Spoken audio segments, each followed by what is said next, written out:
Afternoon once again. We give you the warmest welcome to the Energy Integration session organized by the Inter-American Development Bank in collaboration with OLADE, who are part of this year's Energy Week. First, we would like to welcome Engineer Medardo Cadena from OLADE, Director of Studies, Projects, and Information, so that he can give us a keynote address.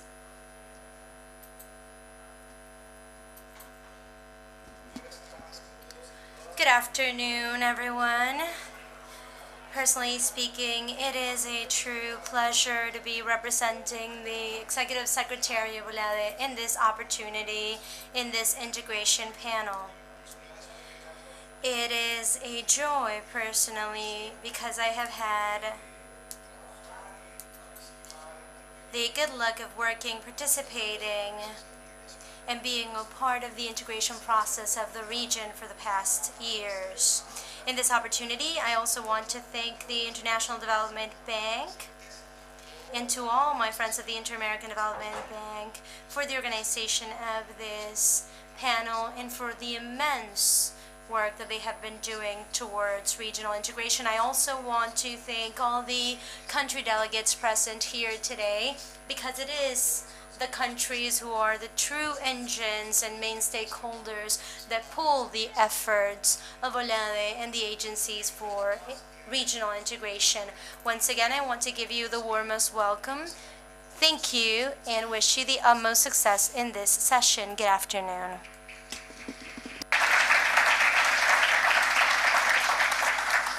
Muchas gracias. A continuación.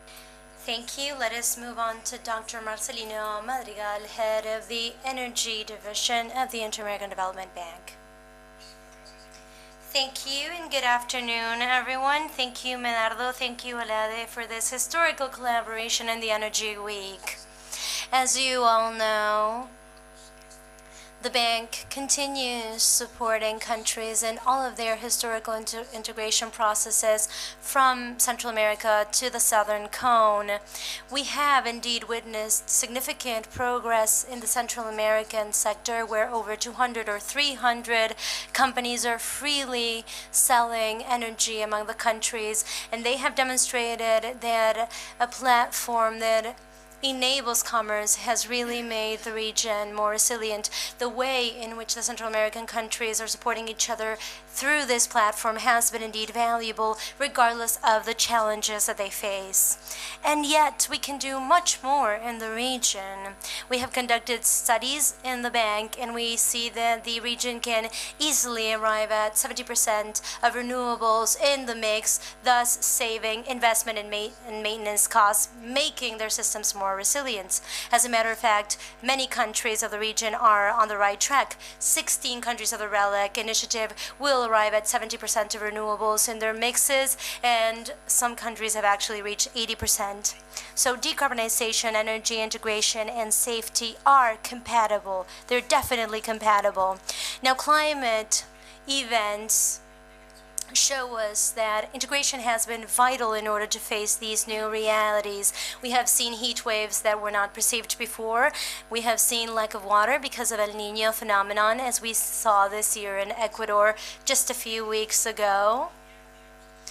And dealing with this lack of energy was fundamental, and for that we needed to use the existing interconnections as well as the trade regulations available that allowed for exchanging energy, as we have been supporting in the bank. We have been collaborating with Ecuador and Peru to make the new interconnection feasible.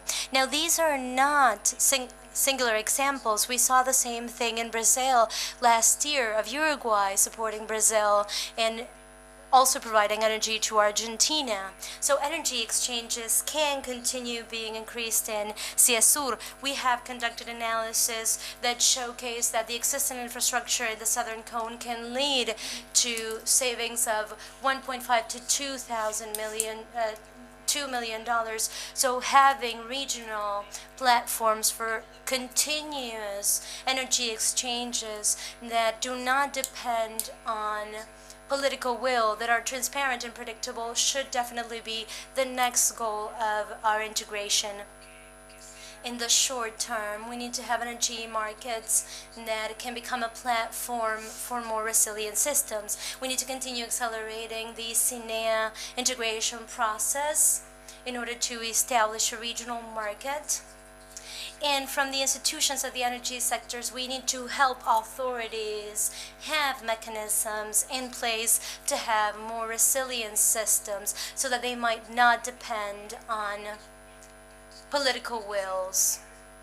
So pouring our wills into moving forward with integration processes that have clear, transparent rules and sub-regional mechanisms for energy trade that are permanent, stable, and predictable as those exist in other parts of the world is necessary. And the bank will continue supporting year-on-year integration processes. And surely this panel will share many ideas showing us where we stand in our integration processes and how to move forward with them.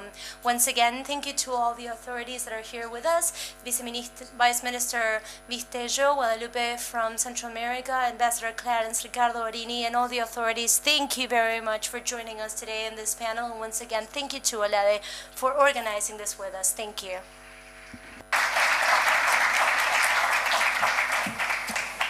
Muchas gracias. Thank you very much.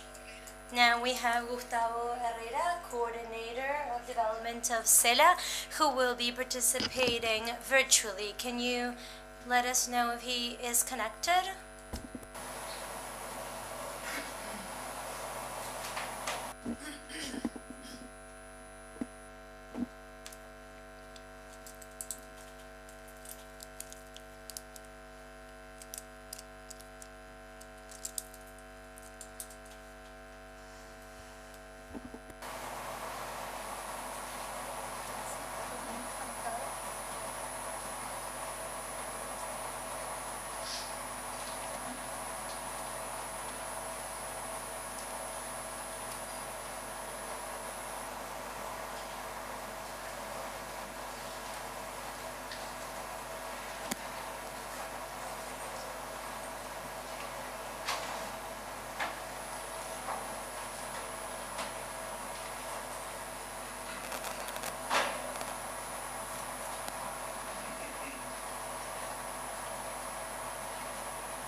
Sí, buenas tardes. Muy Good afternoon. Good afternoon. We hear you loud and clear. Yes.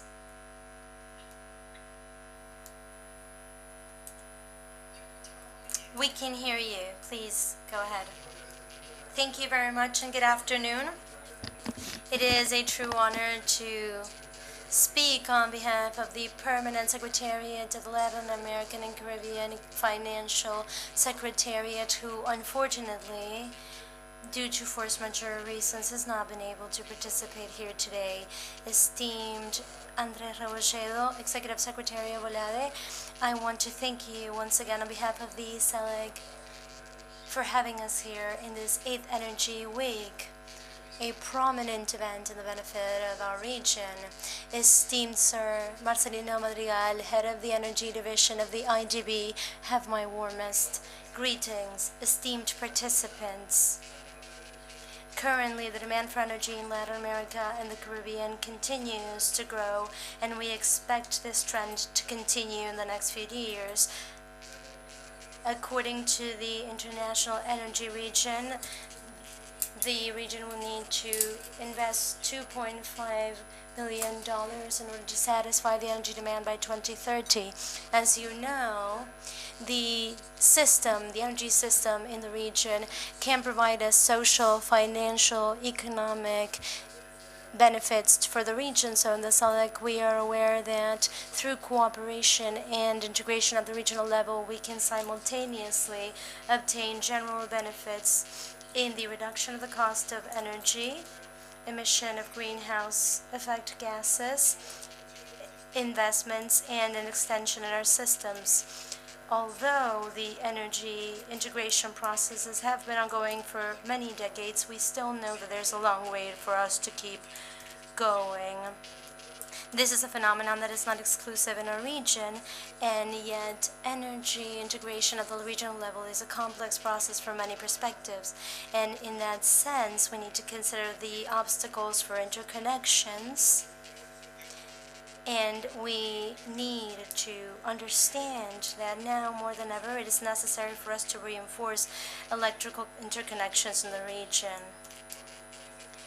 For the most vulnerable countries of the region, it is necessary for them to share resources. By doing that, we will be able to avoid interruptions in the supply caused by issues with scarcity of fuels and natural disasters that are out of the control of countries. Without a doubt, interconnections are a way for us to grow together through cooperation and integration. So the SELEC wants to support coordination spaces in international forums so that we might effectively contribute together for the benefit of all the region of Latin America and the Caribbean. So in short, regional integration through energy is the key for us to develop and improve energy safety. Energy programs across the borders are essential in order to improve energy safety, promote financial progress, and foster collaboration and tackle global challenges such as climate change. By doing this, we can work together to leverage the potential of our energy resources, creating a more sustainable, resilient future for all. I certainly believe that this room for dialogue will be useful and will open the door so that we might continue working for our region, strengthening coordination spaces through joint activities between secretariats, organizations, and institutions that directly participate in this important week for the region. That leads to the strengthening and discussion of strategic topics. Now, to close, I would like to say that on behalf of the SELA, we reiterate our will to continue working enthusiastically through these enriching, necessary experiences for the progress and growth of the region. Thank you.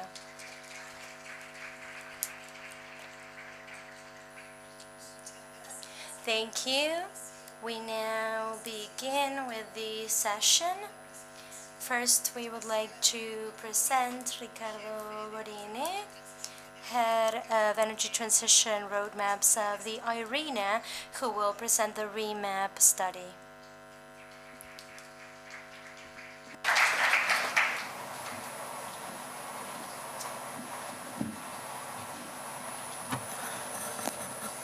Muy buenas tardes. Good afternoon, everyone. It is a true pleasure to be here representing IRENA. It is a pleasure to have received this invitation from the IDB and OLADE. And this is a topic that for us Latin Americans is interesting, this topic of integration. It's important to understand that integration is vital for the energy transition of the region. Those are the words that we keep hearing in these past panels. And what I want to share now is a message from some of the studies that we're conducting in IRENA along those lines. First, we have the WETO, the World Energy Transitions Outlook, which provides an overview of how energy transitions are evolving in the world. We basically need electrification with renewables, biofuels, a more efficient use of energy, and of course, hydrogen and capture of carbon. That's the global segment, but we have specific studies for regional roadmaps. We considered the Central American roadmap, which we have presented in the past, and now we are doing a study of South America. And based on that, I want to share a vision about a discussion among the countries. Integration has been very participatory in that sense, and together with several countries and some organizations such as the IDB studies using a model that we've used before to better understand what are the specific benefits of the connection specifically in South America. This is a process that you can see here. You see some challenges that we have which are beneficial for the region. First, this is an energy study. It's not only about power. I will talk more about this specifically. I'm going to tell you more about what power and integration is. Integration is broader than just interconnection. This has to do with opportunities that are created of economy and physical infrastructure, and of course integrating the institutions. So here we have some central points of the study. You can see it on the screen. It's addressing all the topics of energy and energy transition, and I would like to have a focus here on power. First of all, what message did we get from RIMA in the roadmap of Central America? Here, it's interesting to see that the integration strategy, it's a win-win. When we move forward with an integration strategy and of energy transition through integration, we get benefits, more benefits than costs. And not only here on the left do we show what we identified in the study, such as benefits, but also in the electric sector, we see that with the same cost, we can get benefits, and even the marginal cost of prices for all the countries. It is possible to go forward towards decarbonization with lowering the emissions and without increasing the costs. There's a change in the quality of the investment, and we have the benefits. They are broader than the costs. It's a win-win. We can do it through integration and coordination between agents. This is a very positive message regarding the studies of Central America. What we suggest in this study is expanding the CEPAC, which was mentioned. We have the vision here of the 302 giga we can move forward with ANTAP, taking the potential of the regions regarding renewables and bringing to the grid the benefits of reducing the prices. As you can see, these are the central points that we must strengthen physical infrastructure, we must strengthen connections, and of course this is an interesting topic for today's discussion. As I said, with the IDB we are developing a study. It's an update, in fact, of a study that was done. As we speak, they are updating this with consultants that used to work on the previous project. So it's very interesting, and here I would like to discuss the items that we already identified. First of all, the expansion of gas. Look at this. Basically, what happens in the region is that the expansion of gas doesn't happen with a solution of models. That's interesting. Because of restrictions of renewables. That's something to think about. It's interesting. The growth of bioenergy in the region is kind of remaining stable, but it's very significant and it has a very important role regarding the needs of the energy transition. I'm talking about the operation of the systems and competitivity of alternatives. We must keep this in mind also. And of course, interconnections allow development or to untap. I don't know what word I should use, but the chance to develop specific things in specific regions, to develop renewables that we cannot develop right now. We must bring this in as a regional perspective. It's about energy, integrated energy transition. We need to expand this, and we must have integrated systems and plans, discussions in countries for all the region. The idea here is, these are very small dots and numbers, but the main message here is that there is a strong trend towards attracting interconnection. What does this mean? The model is asking for more interconnection. It wants more integration. That's a message that we bring, because in the end, that means not putting money on the table. There's an opportunity here that every year we're just leaving money on the table. What I mean is we need more competitiveness for the region. And the candidates here, we're talking about interconnection. When we give options of interconnection between countries, what happens is that these are chosen, whatever brings us more benefits. Also, the exchange of energy happens with hydroelectric plants that are binational.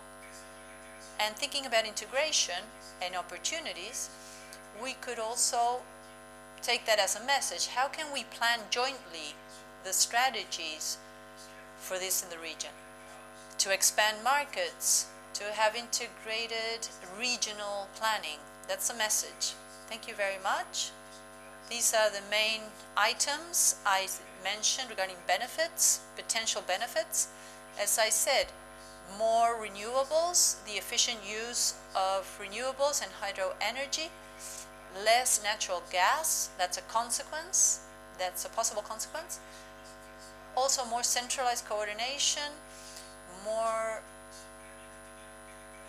keep in mind the value chain also, not only integration of energy and electricity, but having a value chain with an integrated view of benefits and the integration of the system. Thank you. It's wonderful to be here with you.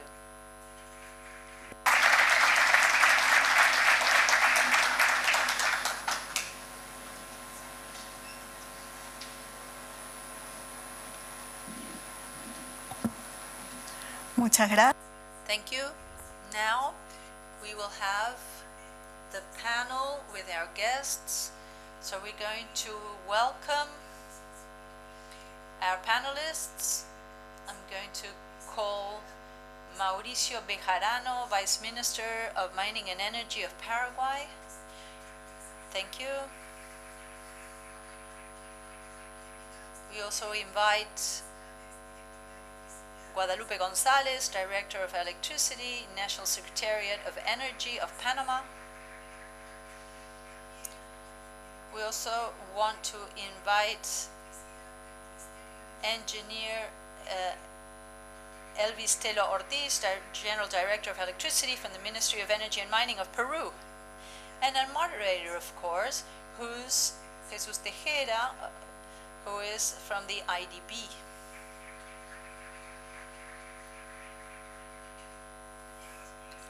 Good afternoon, everybody. Welcome.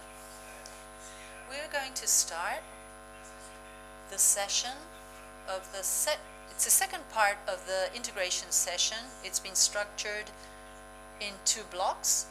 We will start with some brief presentations by each of our guest panelists. These sessions are about 5 minutes long. And then we will have a dialogue. We will try to ask some questions as guidelines regarding how the integration systems are evolving, how this is happening across the region. Regarding ICL Sur, we are honored to have with us the Vice Minister, Mauricio Bejarán. Also, we will have the participation of the General Director Elvis Telo from the Ministry of Energy and Mining of Peru. And then we will have the Director Guadalupe Gonzalez from the National Secretariat of Energy in Panama. So as we don't have much time, we will move forward. I'm going to ask the Vice Minister Bejarano to please give us his presentation.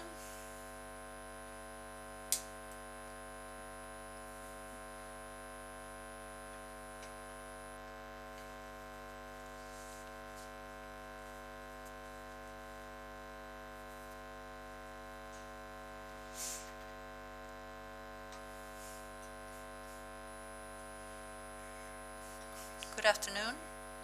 I'm very happy to be here in this dialogue.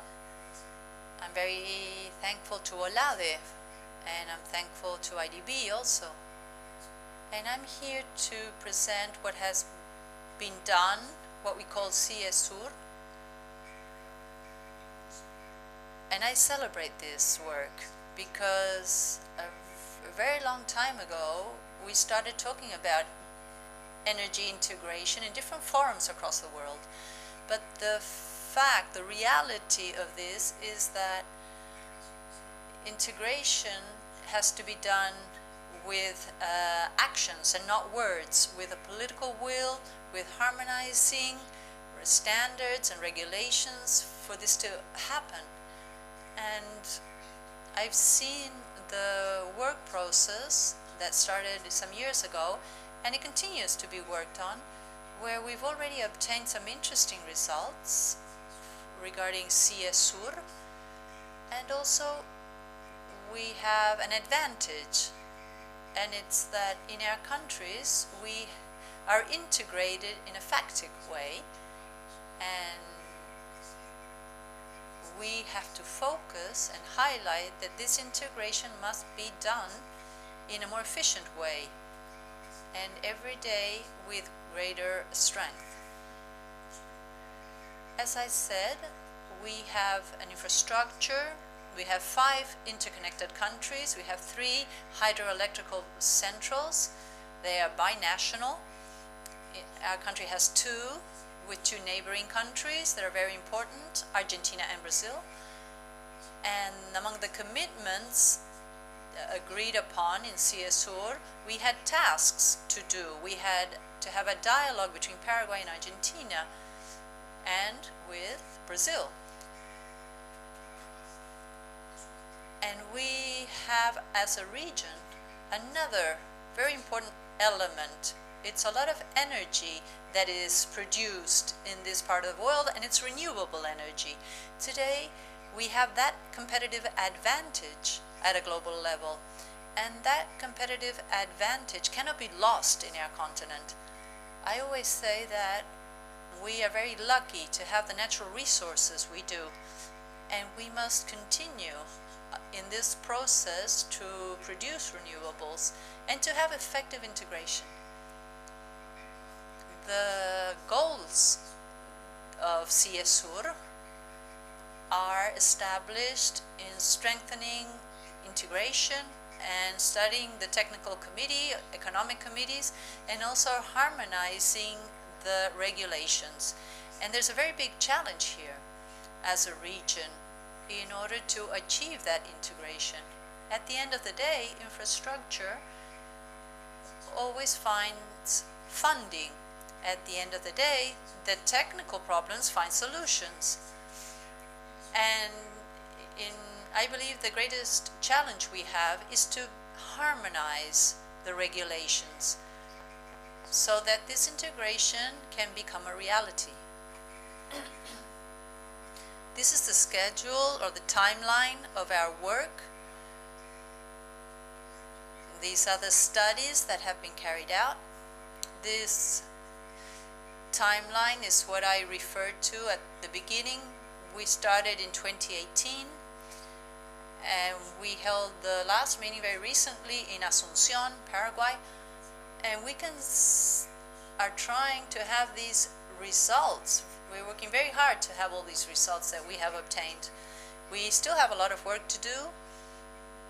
We have important work to do, but the main thing that I said in my presentation is that I celebrate the fact that these meetings are happening, that we get results, that we have support on behalf of many entities that have the ultimate goal to have this regional integration happen.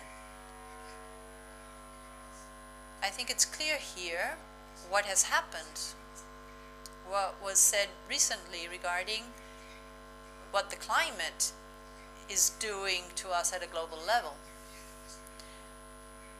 And this was the example of Brazil.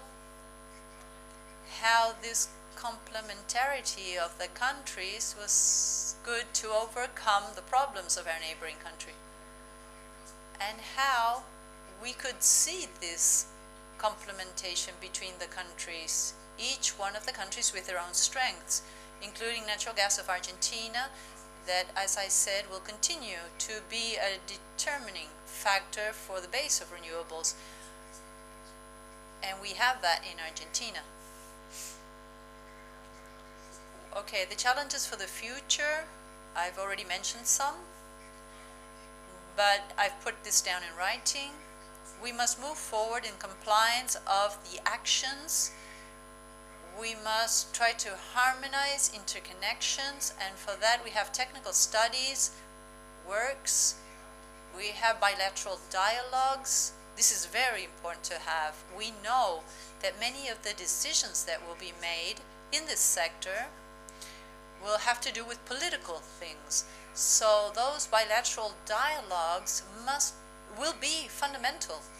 We must continue having integration, and for that we need the political roles, and political parties need to understand that we need the political will to have a harmonization, to have an integration, to have a region that is strong. And as I said, the challenge for me, the most important challenge for me, would be to harmonize the regulations. And that will take time, of course. OLADE is helping us with this. It's something that we have been working on, but it will take some time before this can have a complete harmonization. We need to develop infrastructure, and the regulatory framework is what we have to focus on. As I said, today we have realities of interconnection, but we have to work very hard on this. We have to have many dialogues in order to continue making of this a reality and to strengthen this every day. We have ahead of us, apart from Paraguay, we have a dialogue with Argentina, we have lots of conversations with Brazil, and we've also had historical moments with Brazil. We need to focus on this in order to have continuous integration in the best possible manner and to take advantage of both markets, because in the end of the day this will converge into, I'm moving a little bit ahead here, but this will be an electric market that we hope for. In our country we have said that in the long term we hope and we want to have a regional market, and that this integration will allow us not only to be interconnected but also to find a market for our energy, and that we can all win from this. We can all have gains. That's my brief presentation. I wasn't given much time, so I hope I was able to cover the work that we have done in CSUR and the challenges that we have for the future. And then during the dialogue we will talk more about this. Thank you.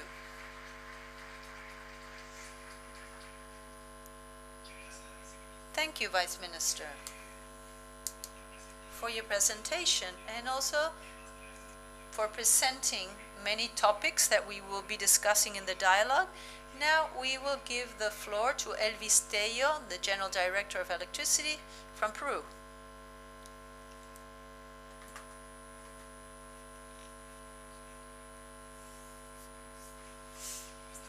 Good afternoon, everybody.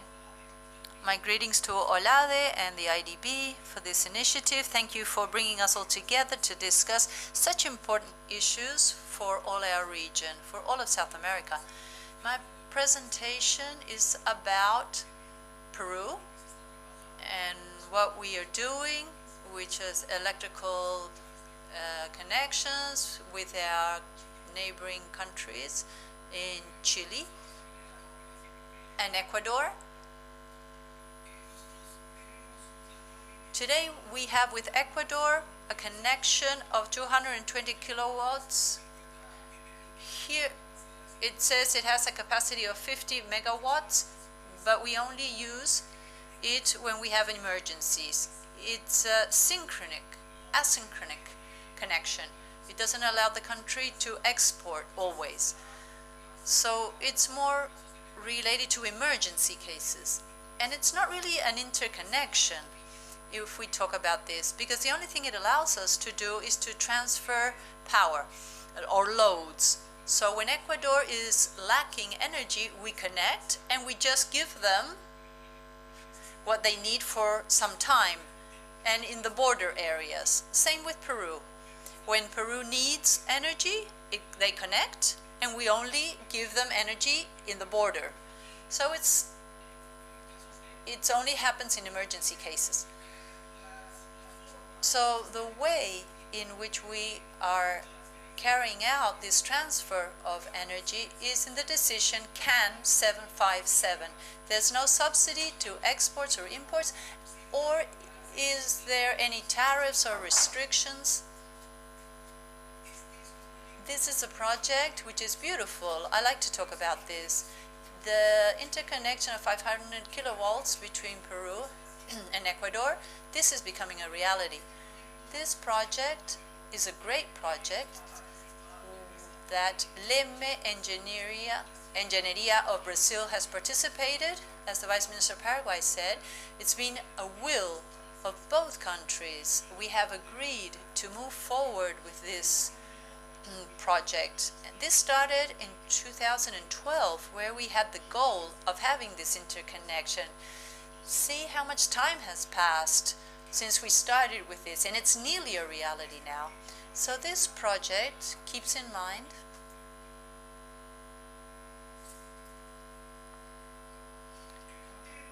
this project looks at expanding two substations, one in Peru, and the construction of two new substations.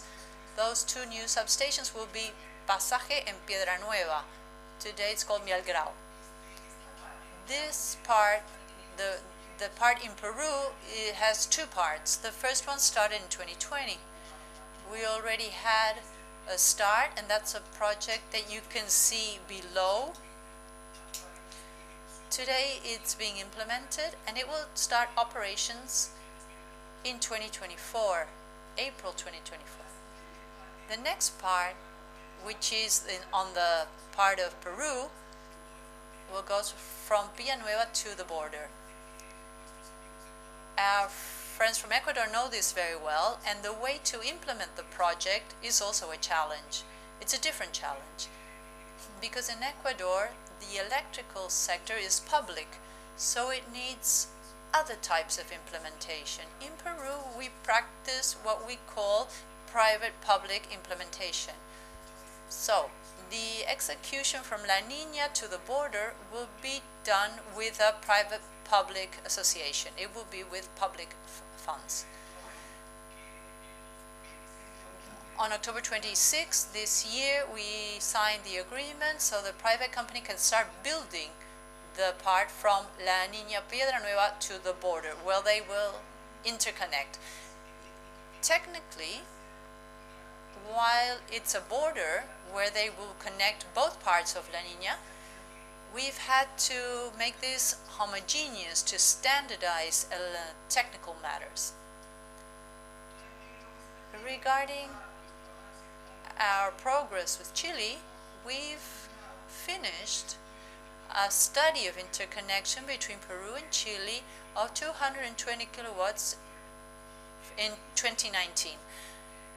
Here we are seeking interconnection, and this is very important. As Latin America, we have in some cases 50 hertz, in other cases 60 hertz, and in the case of Peru, Chile, we need to implement power electronical. It's nothing that the technicians can't solve, but we will have to implement a back-to-back substation so that we can make that change of frequency from 60 hertz to 50 hertz. An important matter here is that the transmission line in our simulations have 85% of utilization, so both countries will have benefits. Today, we are holding meetings and conversations We're trying to set up a technical team with the Ministry of Energy and Mining, COES, and the supervising body of energy and mining. Those are the three entities of the sector who are speaking to our peers in Chile in order to start having meetings and see how we can have this interconnection. So again, it's very important to have the will of the countries. We are led by supranational agreements, and for this interconnection to be implemented, we need to have Chile to adhere to the Andean community. That's very important for us. If we don't have that, we will just be updating studies without having the interconnection. Over here you have the history of the progress that we have made in regulations important for interconnections, such as Decision 816 of the CAN, where in 2017 we approved a supranational framework for the Andean market. In 2018 we developed regulations together with the INGB, where Colombia, Ecuador, and Peru start developing regulations for Decision 816. In 2019 we consolidated the regulations in order to obtain regulations for operations, trade, and for a regional coordinator as well. Just as at the national level we need to have an operator, interconnections will also need to have an operator for the interconnection at the intra-regional level between the countries, and that is a challenge we need to tackle. In 2020 we arrived at initial versions for the regulations and submitted them to the General Secretariat. And in a meeting of the CANREL, we arrived at conformity, and we have left the pro-tempore presidency with Bolivia. Now with this, what we are trying to achieve is to have regulatory framework, so we might have exchanges between the three countries. Once the Peru-Ecuador interconnection is built, we will be connected to Colombia, and what we want is for there to be an operator changing every 2 years in alphabetical order. First Colombia, then Ecuador, then Peru, and we will have a regional operator among the three countries. And over here, we can see some important points that have already been mentioned that pertain to the challenges ahead. Of course, we have regulatory aspects. We also have the infrastructure that is significant for interconnections, the operation of that short-term market, the consulting surveys that will allow us to land all of this theory into practice together with the support of the IDB, and then the creation of institutions that will strengthen the regional coordinator, which is an agent that should be, of course, independent, and it should allow for us as countries to be well integrated. Thank you all. Muchas gracias. Thank you, Director Teo, for your presentation about the progress in CINEA. Now we have Guadalupe González, who will talk about CEPA. Muy buenas tardes a todos. Good afternoon, everyone. First, I would like to thank the OLADE team for the brilliant organization of the Energy Week, and I want to send a warm greeting to all of our friends in Uruguay who have welcomed us here. This afternoon, I am pleased to share this panel with you to tell you about the Central American experience in our electrical interconnection. We have the CIEPAC project that truly joins the 6 countries in Central America. And as my colleagues mentioned, this is an impressive effort that we have been working on since the 90s, actually since 1996 and 97. And as the Panama Secretary of Energy mentioned, these efforts are not measured in years, they're measured in decades. And now we are reaping the benefits of having a regional interconnection such as ours.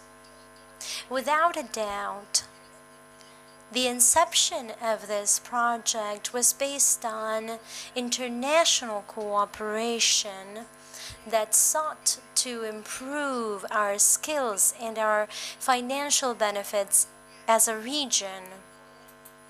Given this project, we now have an interconnection of 1,800 kilometers, 230 kVs, and the lines that interconnect the countries have a capacity of 300 megawatts, and they have fiber optic. And as you may see ahead, we are constantly exchanging energy. Now, just to give you an overview of the structure of the SEPAC, we have a governance structure that is rather similar to the ones that we have in our countries in Central America, where the CEDEMER, which is the board, the directive board, sets the policies for the interconnection system. And it is made up of all the ministers and secretaries of energy of our countries. We also have the CRIE, who is the regulator, the EOR, which is the system operator, and the EPR, which is the owner of the grid. And together we all make up the system governance body. And we work together to have a system that in our mind is successful given the short time in which it has been operating in the past decades. This is an area where we need to be constantly working in cooperation and doing analyses. And I would also like to take this opportunity to thank the IGB, which is one of the stakeholders that is helping us conduct studies and analyses to improve our capacities at the technical level, but at the financial level as well in our regional market. To move on, we have an architecture, we have a framework treaty that sets the ground rules for how the market operates. We have regulations, we have financial models. And from the perspective of infrastructure, we have interconnections through our transmission grid. We have digital integration through REDCA with fiber optic, and we have national reinforcements for the transmission in which each country participates. In each of these points, we have goals. We have a physical interconnection with Colombia and Mexico, and that would be the next step in order for us to connect the entirety of America.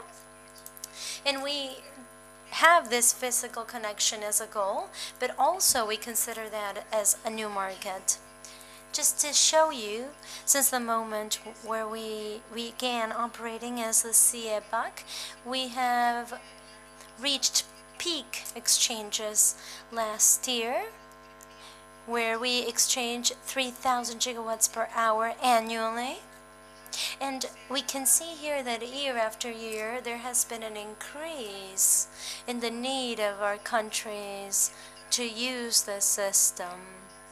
And here we can see the importance of having a system that is interconnecting has for us as a region. And it allows us to see this. I love this graph because it reflects what we are all looking to achieve with our exchanges. Over here you can see how the 6 countries contribute to the network and how they take from it.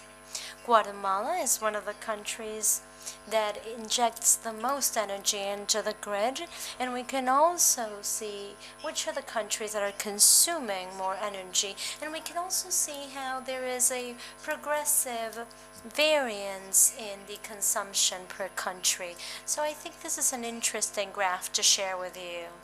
Now, Without a shadow of a doubt, we are still facing significant challenges because this is a dynamic situation and we're constantly trying to find ways to improve. And in that sense, we are trying to update the national reinforcements. We wish to continue working in the best way to develop the trade and the planning in the mid and long term. We wish to develop the second circuit of the CEPAC. We wish to insert new generation fuels. We want to diversify planning, which at the regional level becomes more noteworthy, at least at the individual level of each country. Every time we are bringing in more renewables and more intermittency into the grid, and we can see how that can have an impact on the regional system. It is also important to note how planning becomes relevant in that sense. We also mentioned the progress we had made in extra-regional interconnections and how we are managing that Panama-Colombia interconnection and how we deal with a regional interconnection between CIEPAC and Mexico. So these are some of the topics that we will surely be discussing in the panel. But I did want to bring them up before. Thank you.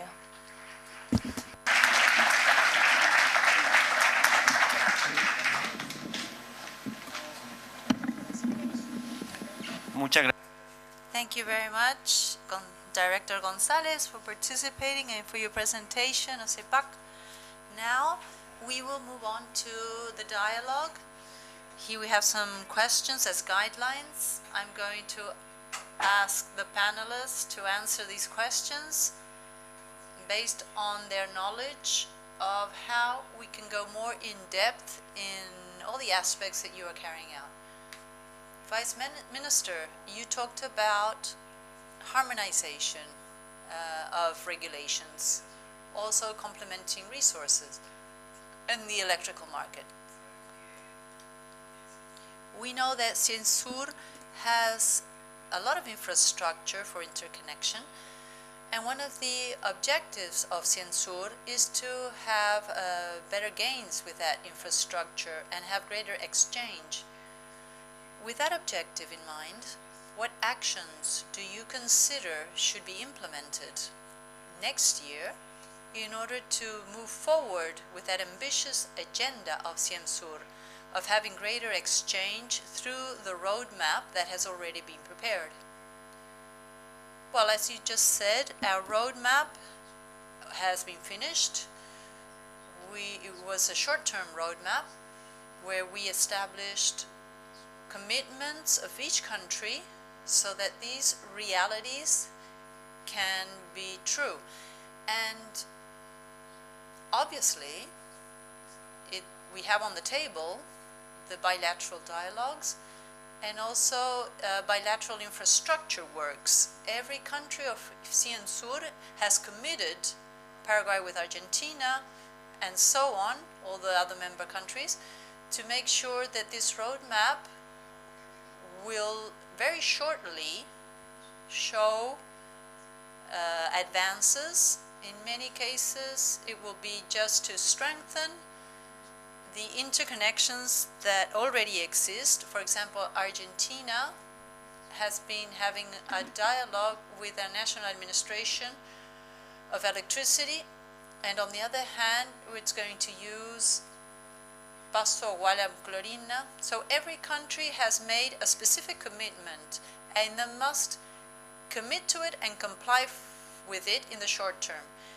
And we need to work on the harmonization so that this can also have adherence.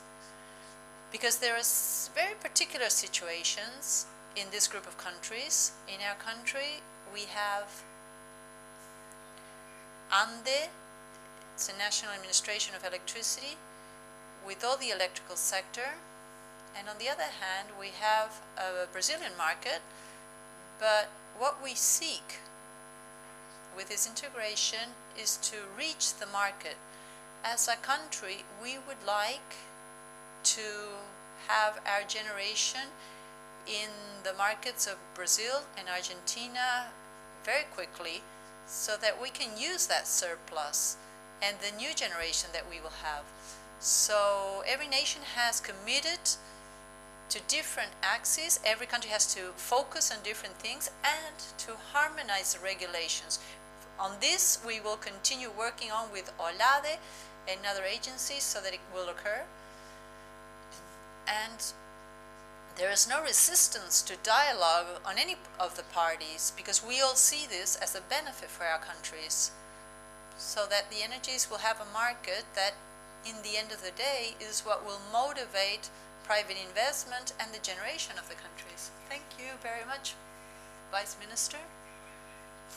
Yes, I would like to echo what the three panelists said. They all addressed this. All of them talked about developing infrastructure, integration, and also developing the architecture. They mentioned the actions to be carried out in the same way. When we talk about CIPAC, CIMEA, CISUR, all of these allow us to move forward in the studies to achieve what we want. If we don't have regulations, if we don't have the harmonizing of regulations, we cannot advance in infrastructure. And if we don't advance in infrastructure, we won't be able to exchange energy. I now want to ask the Director Teye about SINEA. In the short term, SINEA, considering an integration process and the time it takes, it's been consolidating, and now there is an agenda on regulation and infrastructure with studies that we are now seeing in the developing of different financing for the interconnections. I would like to ask you, what actions do you consider in the short term to start seeing the consolidation or the opening of this market in the short term?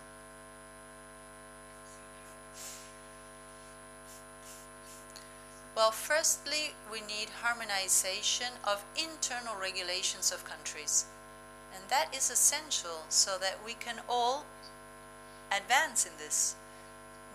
Also, we have to look at planning. In order to allow decision 816, we need to have planning with 24 hours in advance.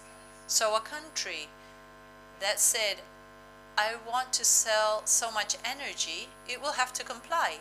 And the other one who wants to buy energy will also have to comply. So another important thing is that when we talk about Decision 816, we guarantee the internal market and we just transfer the surplus.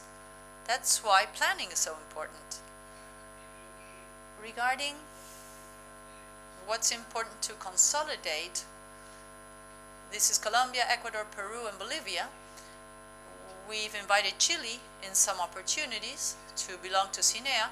And an important thing is that I would like to share this. When we started with our studies, that was done in 2014, 2015, we finished the draft project in 2016. And we wanted to do it because of how we could complement each other between countries.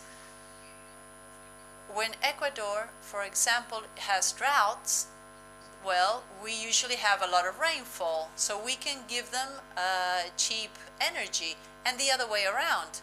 That's because we are on the Ecuador, and we have that difference.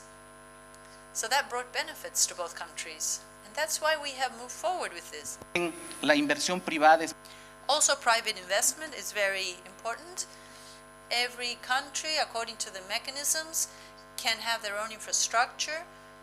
And again, because it's state, Ecuador might have to have funding and might have to have a specific agreement. And while we have our own mechanisms, privates can execute the project and one of the main topics is coordination. There must be coordination to implement the projects. Peru will leave electric isolation thanks to this interconnection. If we look at one of the challenges, it's that the part of Ecuador will reach at the same time than the part from Peru, and they will connect at the same time in the Ecuador. But Ecuador is winning a little bit. They will be building their part by 2027, and we will do finishing in August.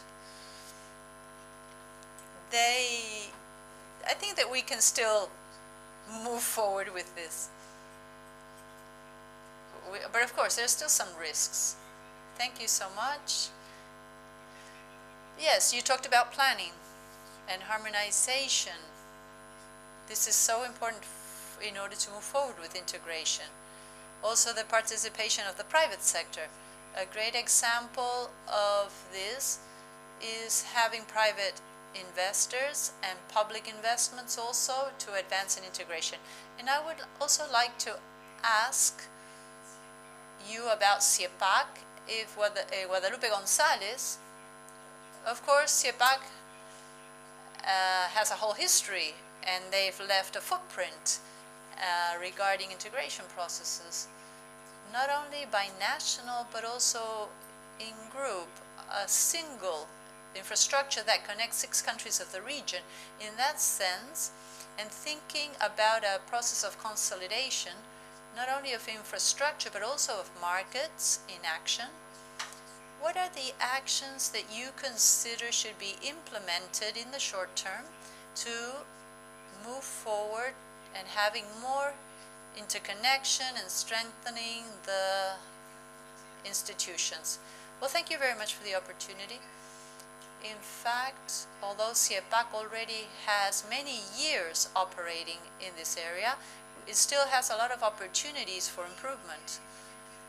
And in fact, one of the things that we have been addressing are what I said at the end of my presentation. In order to have more exchange, if we don't have another level of infrastructure, we need to increase our infrastructure. If we talk about interconnection, we're talking about grids. We have to look at technical matters, and that leads us to having economic investments. So countries have to analyze this, and that's one of the aspects that we are discussing. Also, we must try to keep the market in a competitive manner, and that's another thing that we are analyzing in order not to have any type of obstacles or regulation obstacles, in order that we can have the exchange between countries. And finally, I think we're going back to the same topic, it's the planning. Planning is also key, very, very essential for us, not only in the short term, but now there are already many countries of CIEPAC that are interested in starting. We are already having discussions with them. We're talking about trading in the short term and in the long term, and not only about energy, but why don't we start talking about power? So those are other topics that require a lot of dialogue, a lot of analysis, many conversations, and that's what's going to take time. We've also been working on updating the framework agreement as a third protocol. We've been making progress on that. Those are things that we have to address so that we can move forward with technical and commercial matters. Great. Very well. Now let's have our last question. We are nearly finishing our session. Okay, so the question is, and I think we should start with the Vice Minister. What is your vision regarding an electric market that becomes more dynamic in the countries of the South? apart from binational agreements? Do you see that possible? Do you see benefits if that materializes? And also, briefly, the potential of interconnecting in CESUR with SINEA in the future. Okay. I think it is completely feasible to the extent that we walk along this path. That's why I started saying that I celebrated the actions that are being taken with this initiative of CESUR. We have a very close example that this is happening, and in particular we are very convinced as a nation that that market may not only be beneficial but possible. We have written about it, we have thought about it, and we intend and we want to be the hub for that marketing. We want to be a country that exports energy, that is a leading country in that. So we see a number of benefits, we see plenty of examples that are happening. We believe in that model, and in particular I think that as we walk down the path that we are walking, then well, we have what the director just said, right? It's something that is working, that started some time ago, but it is working. So I am absolutely convinced that it is going to happen. And the interconnection with the SINEA, I think, will over time undoubtedly happen, to the extent that Bolivia can also participate in this integration. And some time ago they have already expressed their intention to be interconnected, even though it is true that conversations happened, but it did not fully evolve. I'm certain nevertheless that it's going to be a matter of the near future, and I think that the benefits are there and the total interconnection could be happening very soon. Excellent, thank you very much, Vice Minister. Director Tello, the same question to you related to the expansion of SINEA to the north and to the south. How do you see this interconnection precisely in terms of Central America and beyond the borders to the south? Do you see it as part of the future agenda? Do you see benefits for SINEA in that sense? Yes, as Mr. Vice Minister just said, the interconnections are a reality now. We look elsewhere in other countries and continents and we see that they happen, that they work. And why so? Because they allow us to have benefits, to have more resilience as a country. We can exchange energy. Argentina has Patagonia, right? The best winds in the region. In the northern part of Chile and the southern part of Peru, we also have a very nice potential for solar energy. So we have so many resources that we can only leverage that thanks to the interconnections, because that is part of the energy transition and it will encompass a number of benefits. It's going to give further reliability to the systems. It's going to allow us to efficiently use our resources, and in the face of challenges such as the difficult situation that Ecuador just went through with a very serious drought and a lack of water resources and lack of power, therefore, that we can transfer energy to overcome these barriers. The worst thing that can happen to a country is to ration their energy. I think that we all agree on that. So interconnection would prevent us from having to deal with those situations. I believe that this integration will happen with regulations that will be necessary, but based on what I've seen in the last couple of presentations, I think that we're all practically on the same page regarding these topics. Excellent, thank you very much. And finally, Mr. Director, about CEPAC, you spoke about the Panama-Colombia interconnection, which is critical. Two countries being interconnected. How far do you see the interconnection between those two countries of that new system with the CEPAC network so as to precisely benefit from that ever-growing market in Central America? Okay, first, I would like to say that that interconnection is initially binational. So the interconnection through the market is a next step, and that's why I talked about it as a challenge, because the interconnection that we have between Guatemala and Mexico, I understand, is also binational. This gives me the chance to tell you a bit about the works that have been moving forward precisely under the administration of Luis Rivera, the Secretary of Energy. We started again with our Colombian colleagues the political advancements in the conversations between both countries.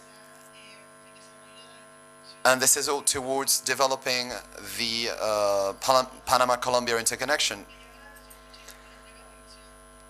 I find it very interesting, and I want to mention this, that the technical side of things is actually the easiest part. What we're all attracted to as engineers, well, that interconnection is going to be a connection that's going to be done through a submarine cable, and we would be connecting across the Caribbean, Colombia and Panama. And well, the technical studies are practically there, but the conversations at the moment, as the Vice Minister was saying, the conversation at the moment is still about harmonizing and standardizing regulations, which remains to be a key aspect for the time being. And we're also working on environmental studies for both countries and the social component. And here I also want to mention something that is critical. It is necessary to get the society involved, especially those populations where the projects would take place. In particular, in the case of Panama, we're talking about the Gunayala Shire. And there have been several conversations with that group. And I believe that's also something that we should highlight. So conversations are still going on. We are at a point in which we have to deal with these three aspects at the same time. We need to also go through the requirements that these communities have, which are basic requirements. There's going to be a transmission line going across that region, so the least that you need to get is electricity for that community. And so we're dealing with that kind of issue, also roadworks. So again, a number of adjacent projects to the interconnection itself, but that are important nevertheless, so that we can have this through. And that's where we are standing. A number of studies have been conducted, and we have also managed to observe that the exchange is not just from Colombia to Panama, but it may as well happen the other way around at some time of the year, from Panama to Colombia. And we believe that that is precisely why we have this kind of interconnection, so that we can both benefit from the advantages that this kind of connection gives you and what we have in our different countries. And now, as we talk a great deal about mitigation and adaptation to climate change, I don't want to leave this issue behind. This is a tool that will be yet another tool to the work that we're doing at a national level. Great, thank you so much, Mr. Director. And just to wrap up, I would like to mention a few relevant points of what was said over this last panel session. The relevance of integration. We spoke about one of the benefits, which is reducing energy costs. Also, the literature information by the World Bank and the IDB suggests that through integration you can achieve significant reduction in energy costs, and you can have a full integration of the subregions, achieving up to 13% of exchanges, and an integration of the subregions up to a 20%. So that is equivalent to having savings around $1.52 billion on an annual basis. On top of that, greater resilience, which was just mentioned, and we also talked about that during the presentations. Our region is one of the ones that is being hit the hardest by climate change and climate events. We have sometimes a cost resulting from that that accounts for 1%, and in Central America up to 2% of the total GDP. And this, of course, through integration, we would be achieving greater resilience and an economic growth as well in the region. Can you do this without having more carbon emissions? Yes, absolutely. A study of the Network of the Future says that you can increase the participation, the share of renewables. Marcelino Madrigal was just mentioning it.